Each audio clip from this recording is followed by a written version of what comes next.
Hey, what's up, guys? Today we're gonna be doing a shorter video, I believe, on who I think will win the NBA Rookie of the Year award.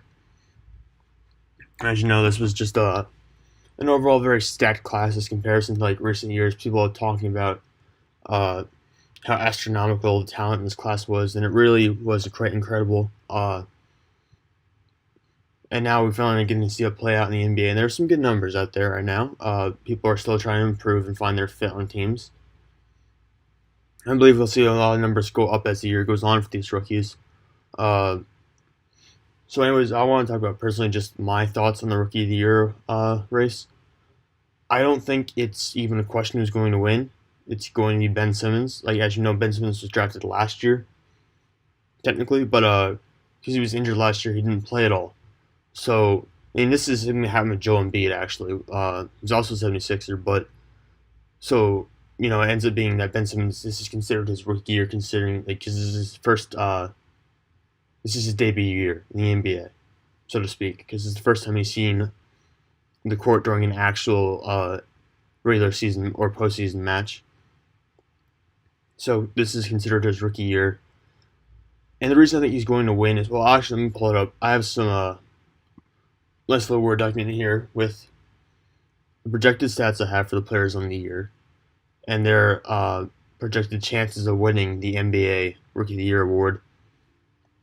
Now, I know the numbers seem a little bit weird because some players are ranked higher than others that still have lower percentages. I'll go over that in a second, but as you can see, I don't even have it being close. Like, I have it being Ben Simmons by far.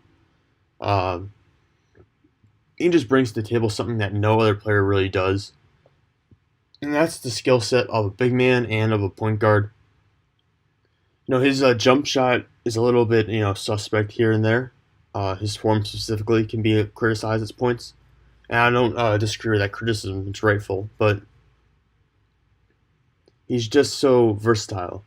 And on the team like the 76ers, who have Joel Embiid down low, Simmons can get a lot of time up at the point. Especially with Markelle Fultz's absence, you'll notice him all the way down to 10, not higher. Even though he's the number one pick in the draft, his injuries and his absence is just not going to, he's just going to sit down. That's the only reason I have him down low is because he just hasn't played well while he's been on the court because he's been injured. As soon as he comes back from being injured and plays well, maybe he'll jump up a spot. Maybe it'll be a lot higher. But right now, for what little I've seen of him, has not been incredibly impressive, so he's down there. But at number 10. But Simmons is just he's a whole other animal in my opinion. Like, people drew on the idea of LeBron James when they talked about Ben Simmons because of his just versatility. I don't think he's that. I think he's a little bit slower maybe, and his shot is not as developed as LeBron's.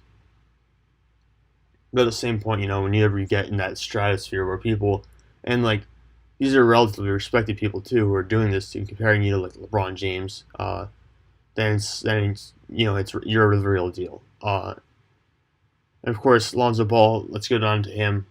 Actually, no, let's not do that yet. So I wanted to address. Obviously, you see, I have De'Aaron Fox ranked at 2 and Ball at 3. But I gave Lonzo a better chance of winning the Rookie of the Year award. That's based on, I think Ball might have a little bit more long-term upside. I don't know if he'll actually realize any of that potential this year, though. So even though I have his stat line being worse than De'Aaron Fox's for the year, there's the potential that he would like break out and just, go off and be incredible. And that's the reason I gave him a higher percent chance than Fox. And also, Ball is in the Lakers, which is a team that's far more relevant than the Kings. And unfortunately, when it comes to this, sometimes like these awards, players who are played really well but are on bad teams sometimes can get overlooked. So De'Aaron Fox on the Kings is more likely to get overlooked, in my opinion, than Lonzo on the Lakers, especially because Lonzo is, basically on ESPN every day, either for good or bad or for something his dad said, who knows. But, so in my opinion, it's just Lonzo's probably, that's where I think that helps Lonzo out a little bit. And also, like I said, his upside potentially could be, astronomical. But I haven't seen that yet from his play. So I have him down in the third spot overall. For my personal prospects for the Rookie of the Year award again. This is my personal opinion. Uh, And then you see a number that, like I said, De'Aaron Fox number two. I have a personal. I just like De'Aaron Fox thinking because he's a shooter and he shoots well on like ball, and even Simmons, who's like I said, is a little bit questionable on his jumper sometimes, but Fox is a pure shooter, not as like versatile as Lonzo or Simmons, but he still gets a decent number of rebounds and assists for playing a guard spot. Uh, so I think I do give him a pretty good chance to win Rookie of the Year this year. Uh, Especially if, say, Ben Simmons gets hurt, which is always potential. He missed, like I said, he missed all last year with an injury. Uh, and granted, this is all set up barring any future injuries. Like, I have Markel Fultz down there because he's currently injured, and I don't know how long he'll be out. But, if, like, say, God forbid one of these guys tears his ACL next game, obviously he won't be on the list anymore, but this is just where I have him standing right now. Uh, So down at four, Dennis Smith Jr. This is a guy a lot of people were getting really excited about before the year started. We're talking about potentially him winning Rookie of the Year instead of Lonzo uh, or Ben Simmons, and I find that kind of crazy because I've watched him play. He's a good shooter. He's pretty versatile, and he's on the Mavericks. So again, most of these guys are going to be on bad teams because they're high draft picks and the high draft picks are taken by bad teams. But he's on the Mavericks, and he's good. He's got good numbers, but he's just not that good in my opinion. I feel like Lonzo, Fox, and Simmons are kind of the top three here, and no one else is really in that tier with them. So he's good, but I don't see him winning the Rookie of the Year award. It's just not going to happen. Below him, I have Lauri Markkanen from the Bulls. He is really good. He's a big man, obviously, so he gets a lot of points in the paint. You can see his high rebound. Well, my projected high rebounding numbers, but those are kind of like I took into account college numbers as well as what they've done so far in their short span in the pros. Their per 36-minute stats and their per game stats. Because those two will differ. And people's minutes will fluctuate throughout the year, so that will change their per game stats. But this is what I have him at for and you can see his rebounds. He's almost at like a double-double in my opinion. And because he's on the Bulls, he'll get a ton of playing time because, they're the Bulls and they don't really have any star players. Especially thinking about like Mirotic being, I know Mirotic plays a bit of a different position. But at the same point, think about guys like Mirotic being out for a while and then Bobby Portis, being suspended. Actually, Mirotic said he would waive his no trade clause unless the team got rid of Bobby Portis.